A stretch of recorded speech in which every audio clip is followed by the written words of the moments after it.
यस्य स्वयं स्वभावाप्तिरभावे कृत्स्नकर्मणा तस्मै संज्ञानरूपाय नमोस्तु परमात्मने। इष्टोपदेश का मंगलाचरण करते हुए श्री पूज्यपाद स्वामी कारिका नंबर 25 को बता रहे हैं। पिछले वीडियो में हमने कारिका 24 का अध्ययन किया था और इसमें हम कारिका 25 का अध्ययन करेंगे।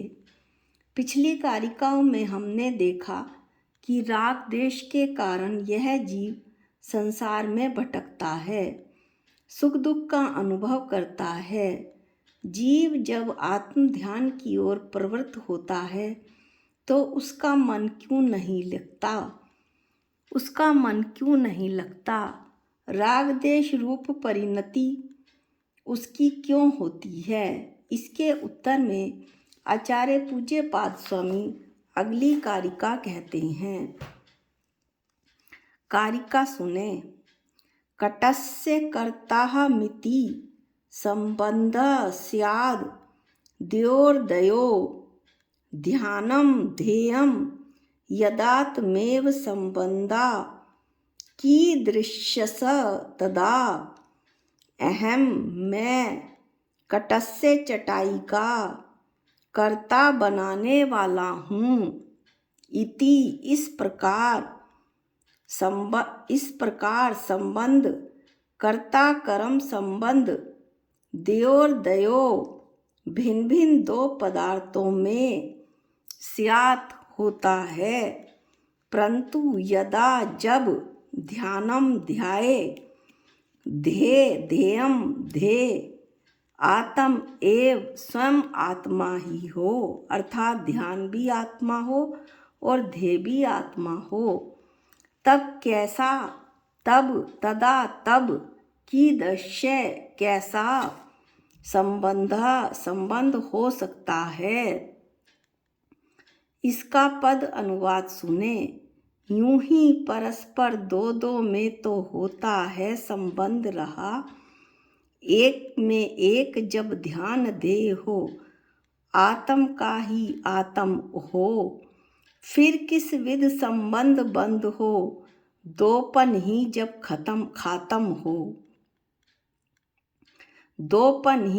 खात्म हो। अब शिष्य प्रश्न पूछता है कि जब कर्ता कर्म संबंध दो पदार्थों में होता है, जैसे ये बताया है कि कर्ता कर्म संबंध कहाँ होता है, तो व्यवहार में लोक प्रसिद्ध में तो यह बात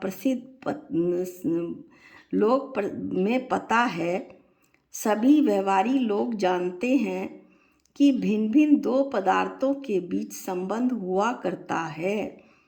जैसे मैं चटाई बनाने वाला हूँ, यहाँ चटाई बनाने वाला मैं पृथक हूँ और बनने वाली चटाई पृथक है, तभी इनमें कर्ता कर्म संबंध हुआ करता है। कर्ता कर्म का संबंध अध्यात्म में कभी भी नहीं होता। फिर अध्यात्म कैसे आता है? अध्यात्म यानी रतनत्रय कैसे प्रकट होता है? पर पदार्थों के साथ कर्ता कर्म संबंध छोड़कर जब आत्मा में ही कर्ता कर्म क्रिया घटित होती है। कैसे? 6 ढाला की 6वीं ढाल में ये बतलाया गया है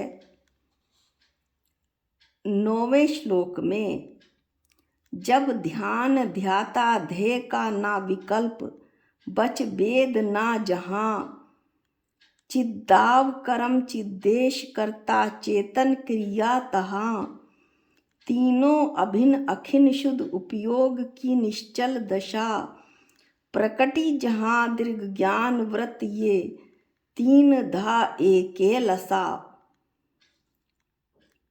यानी ध्यान ध्याता ध्येय का जब विकल्प नहीं बचता, ध्यान भी आत्मा, ध्याता भी आत्मा और ध्येय भी आत्मा हो तो फिर वहाँ पर सम्यक दर्शन ज्ञान चरित्र प्रकट होता है, अर्थात अध्यात्म होता है। अब इसे सुने। वीतराग मुनिराज स्वरूपाचरण के समय जब अपने आत्म ध्यान में लीन होते हैं तो ध्यान, ध्याता और ध्येय ऐसे भेद नहीं रहते। वहाँ वचन का विकल्प खत्म हो जाता है। जब आत्म ध्यान होता है तो वहाँ आत्मा ही कर्म है, आत्मा ही करता है और आत्मा का भाव वह ही क्रिया होती है। इसे हम और स्पष्ट करते हैं। कर्म जो कर्ता द्वारा हुआ कार्य हो, कर्ता द्वारा हुआ कार्य कर्म कहलाता है। कर्ता क्या हुआ? जो स्वतंत्र रूप से कार्य को करे वो कर्ता। और क्रिया क्या हुई? कर्ता द्वारा होने वाली प्रवृत्ति। इस तरह से जहाँ कर्म भी आत्मा, कर्ता भी आत्मा और क्रिया भी आत्मा हो तो कर्ता, कर्म और क्रिया तीनों बिल्कुल अखंड और अभिन्न हो जाते हैं। शुद्धोपयोग की अचल दशा प्रकट हो जाती है जिसमें सम्यक दर्शन, सम्यक ज्ञान और सम्यक चारित्र एक साथ एक रूप होकर प्रकाशमान होते हैं। तब जो शिष्य प्रश्न कर रहा था उसका उत्तर आता है कि अध्यात्म ऐसे होता है। अध्यात्म में किसी भी प्रकार की भेद भिन्नता नहीं होती। जब सब एक में एक हो जाता है तब अध्यात्म आता है।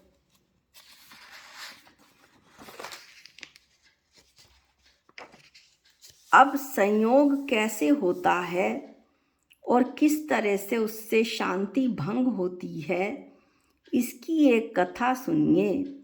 शांति किसमें है? एकत्व में शांति है। एक बार राजा नमी राय भयंकर दाह ज्वर से पीड़ित हो गए। वैद्य उनका उपचार करके थक गए किंतु उनकी शरीर की वेदना शांत नहीं हुई। सभी वैद्यों ने एक साथ कह दिया कि 52 गोशीर्ष चंदन का लेप करने से महाराज का दाह ज्वर शांत हो सकता है। सभी रानियों ने एक साथ चंदन घिसना आरंभ किया। उनके हाथों के कंगन और चूड़ियां बजने लगी। बुखार में तड़फता हुआ राजा, उनकी आवाज़ उसके मन को ना भाई। चूड़ियों के आवाज़ उसके मन को ना भाई। वो बोला, यह आवाज़ मुझे कष्ट पहुंचा रही है। आप लोग ये क्या कर रही हैं? रानियों ने सुनते ही बिना विलंब किए सब कंगन खोल दिए, चूड़ियाँ उतार दी। केवल सौभाग्य का चिन्ह मानकर एक एक चूड़ी हाथ में पहनी रही। चंदन घिसा जा रहा था किंतु चूड़ियों की आवाज़ बंद हो गई। तब राजा ने आश्चर्य से पूछा, क्या चंदन घिसना बंद कर दिया? रानियों ने कहा, नहीं महाराज, चंदन तो हम सभी घिस रहे हैं किंतु हाथों में अब एक ही एक चूड़ी पहनी हुई है। जब 2-2, 3-3 चूड़ियाँ थी तो वे आपस में बज रही थी।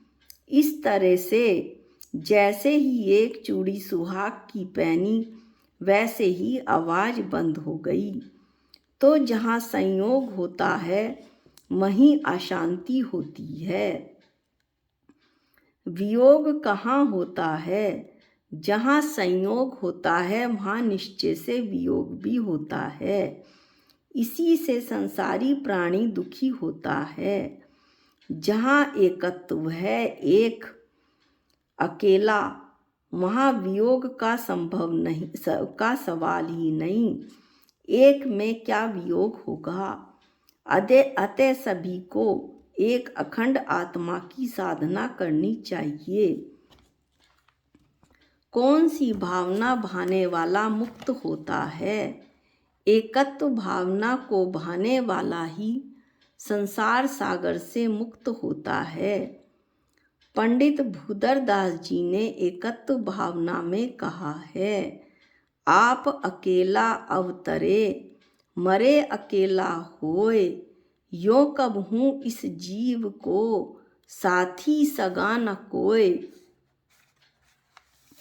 फिर से शिष्य प्रश्न करता है कि कर्ता तो संसार में देखा जाता है, मनुष्य में कर्तापना तो देखा जाता है।